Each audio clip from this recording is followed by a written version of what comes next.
You know how it goes. I had to put my asshole hat on.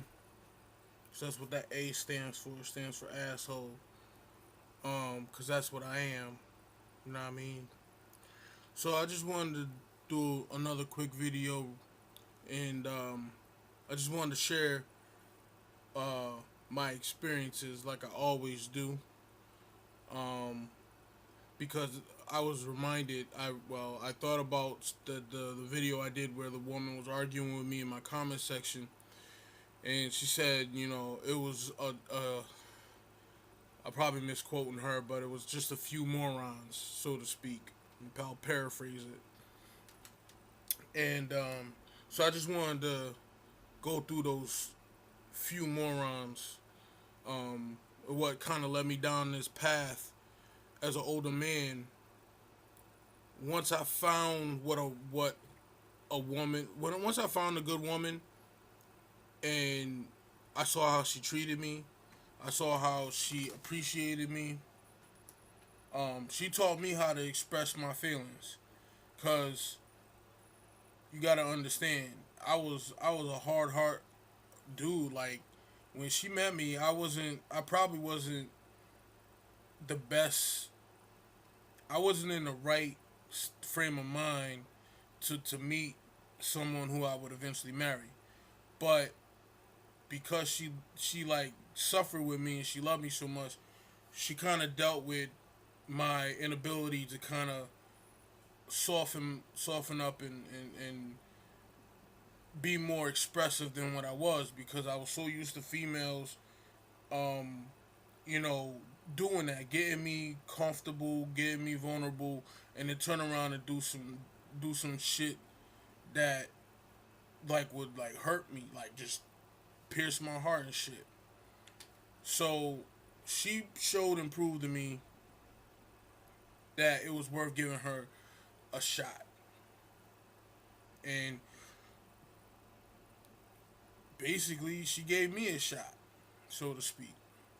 Now, this is at the tail end of where I am right now.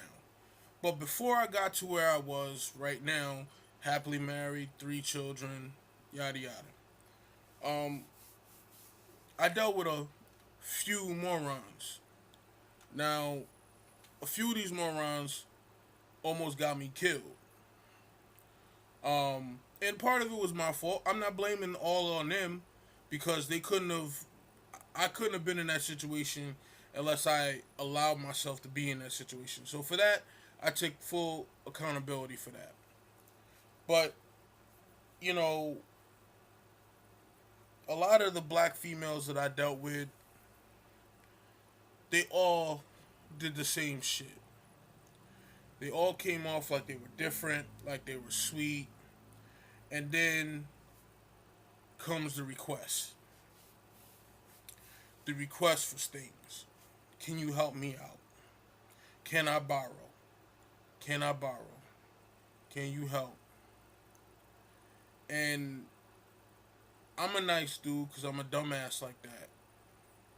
And a lot of times I would do that. I would help a female, especially if I kind of liked her. And a lot of times it got me in a position where I was asked out. So one story was, she said she was interested in me. I didn't even know who she was, right? I was messing with one chick. This chick I was messing with, she was on some other shit. She was like, my cousin like you, whatever. I'm like, I don't even know your cousin. Come to find out, they ain't cousins. They just people who know each other. And so I met, we met up at that chick's house, and then we went all over, Albany, whatever. And so we get to the point or whatnot. She said she wanted to smoke. Back then, I used to smoke weed, and it was me, this other dude, and the chick that quote unquote liked me, right? So, of course, she telling me this dude is just a friend, whatever. I ain't stupid. I kind of knew some shit was up. So because I'm a paranoid dude, and I have what I developed what I call a lone soldier mentality. So wherever I go, my first assumption is everyone's my enemy. So we're out in the middle of Albany, and she's like, "Oh, we're gonna get some weed and we're gonna come back, and then we're gonna go to my house," because she said she was gonna go to the weed man house, and then she was gonna come back. And I was like, "Well, why?" Like, something wasn't right because I'm like, why do you want me to wait here? Like, why do you want me to stay here? And she gave me some excuse like, oh, the weed man don't know you, and he get paranoid, yada yada. So I was like, I wasn't really believing it, but I was like, all right, whatever. So long story short, waited like 20, 30 minutes, never came back. I'm like, it don't take that damn long to get no damn weed. So finally, I'm like, I come to the conclusion of what it was, whatnot, and at the time I didn't know, but I was in the middle of gang territory and probably not wearing the right colors, but me being at the time, it was like that's the one thing I miss about the younger me. I didn't I didn't give care to danger. Like I wasn't fearful for my life. Like I wasn't scared, and I probably should have been, but I wasn't. So I just kind of I walked through there. I no fear, just cause I had to walk through there to get to the bus to get back home. Cause I lived in Troy. I'm out in the middle of Albany, and the last bus to Troy left at like 12 o'clock, a little after midnight. And it's getting near that time. So I'm thinking about myself. And then keep in mind, the chick never called me back, never said anything, nothing. Just set me. I don't see she set me up, but she left me out there to dry. And I'm like, damn, you know. Go back a little bit further. I mean, in high school, I just broke up with my first serious girlfriend, whatever. And well, it was the first chick I had sex with. I had a girlfriend before, but I ain't. Anyways, broke up with her, whatnot. Few months later, I expressed interest in this one girl that I knew for a minute. You know what I mean? We grew up together. Went to school from elementary all the way up.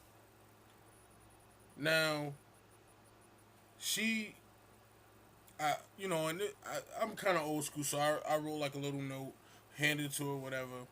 So instead of her just like either just telling me no or just like putting on a note, no, um, she goes and starts slandering me. Well, start slandering kind of like my ex and me by saying because her mom's was a drug addict that somehow me being with her daughter was like a negative thing. Like somehow that made me a drug addict by secondhand drug addictism, I guess.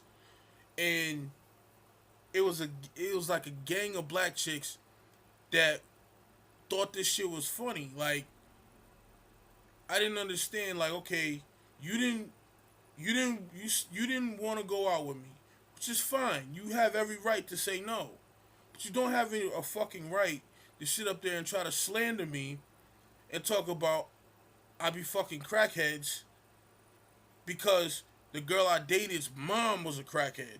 I didn't know she was a crackhead. She was a very functional crackhead. Like I wasn't dating her mom, so I didn't really give a fuck what she was doing. I knew she was into some felonious shit, but it didn't have nothing to do with me and who I was. Her daughter. I was dating her daughter. I wasn't dating her. But black chicks thought this shit was hilarious and thought it was cool to just go around talking about I fuck crackheads when there was no evidence of that, no proof that I was fucking crackheads. But they thought this shit was funny.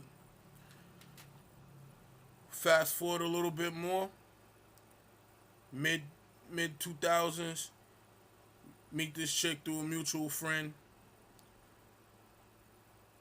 We was cool, whatever, whatnot. I thought she really wanted a relationship, whatnot. She was like, "Well, I live downstate, you live upstate. I don't know how it's gonna work." All right, so whatever happens, bang, bang, bang. Now, the deed is done. Now all of a sudden, here comes the confusion, playing with my emotions. Like, do you want to be with me or do you not want to be with me? Like, do you just want to be, some fuck buddies or what? Like, it was like it just kept going over here, over here, over here, over here, and it's like, okay, I gotta sit back and I gotta think. From the time I was in college, when I would talk to chicks, because this incident happened after I graduated college. So when I was in college, I would have females like that. Now these were black females from all over the world. There were chicks from Guyana, chicks that came from Angola, and it seemed like it was all universally the same bullshit. So when I talk about the things that I talk about, it's not just from the hood. It's not just from my local area. Like I've talked to females from all over the place. Another one of my few morons. So this was during the age of when internet dating started, whatever.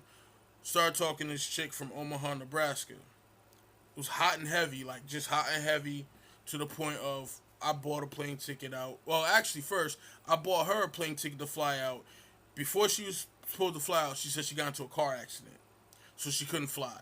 Yet when I went out there to fly, she wasn't in no cast, wasn't, so whatever.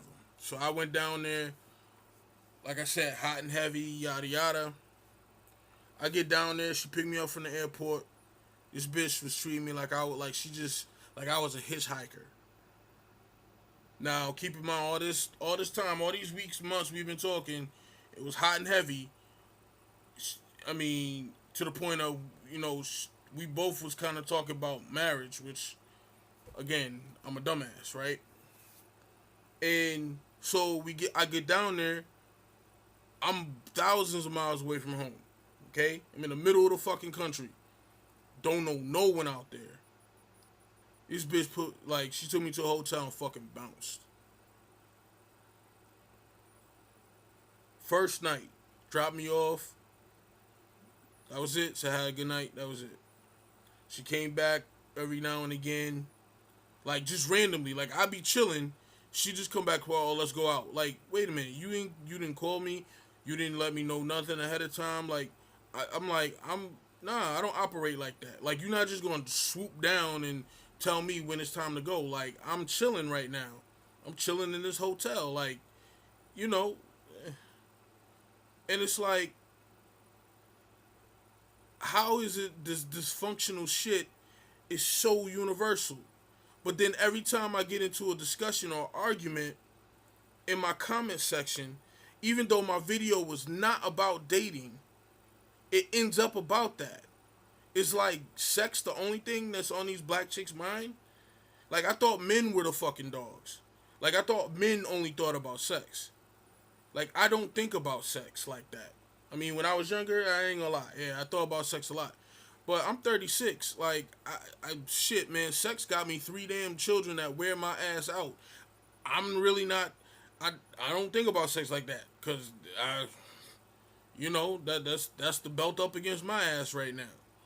So it's like, because I said I will avoid black women from now on, it becomes an issue.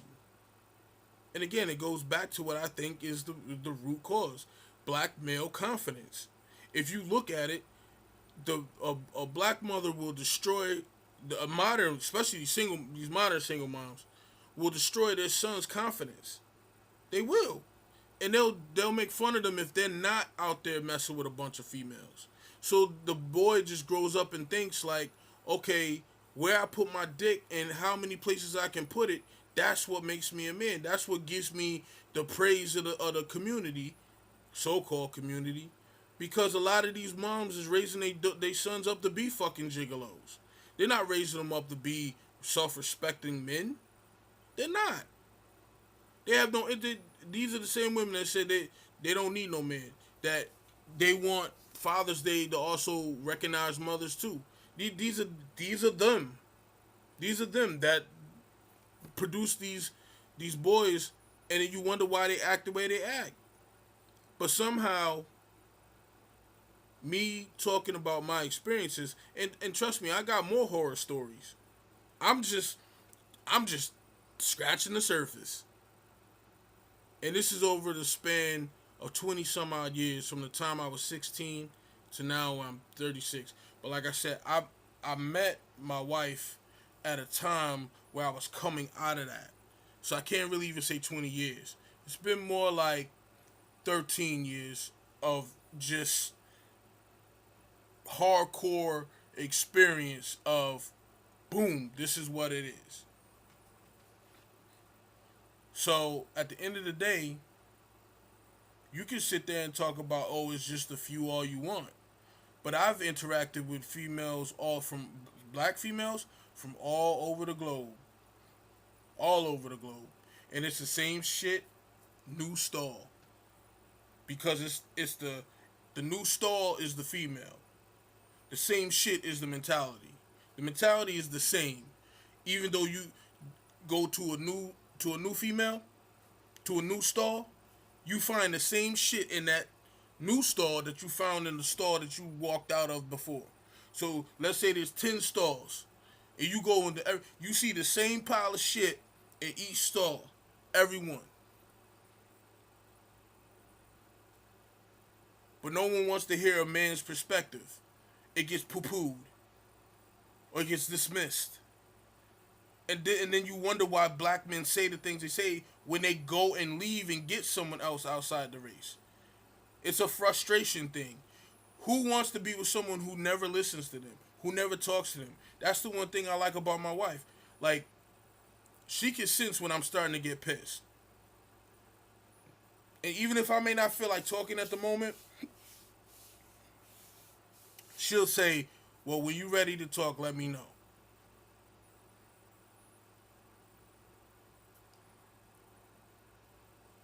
But no one wants to hear the black male perspective on things, especially pertaining to the relationship in this so-called black community.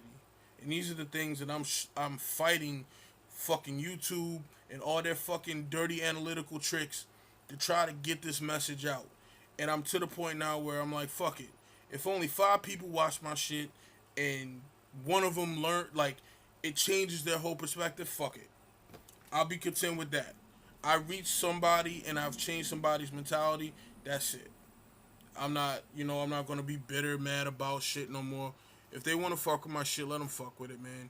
But at the end of the day, black men, seriously, we gotta we gotta be each other's keeper, man. We do. We gotta stop this shit, fighting each other over these females, killing each other over these females, killing ourselves over these females. It's not worth it, man. And we have to also take accountability for where we put our sperm.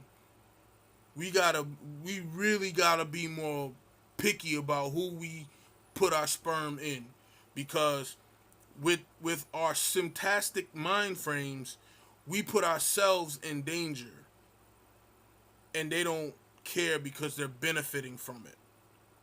All right, like, share, and subscribe. I'm out.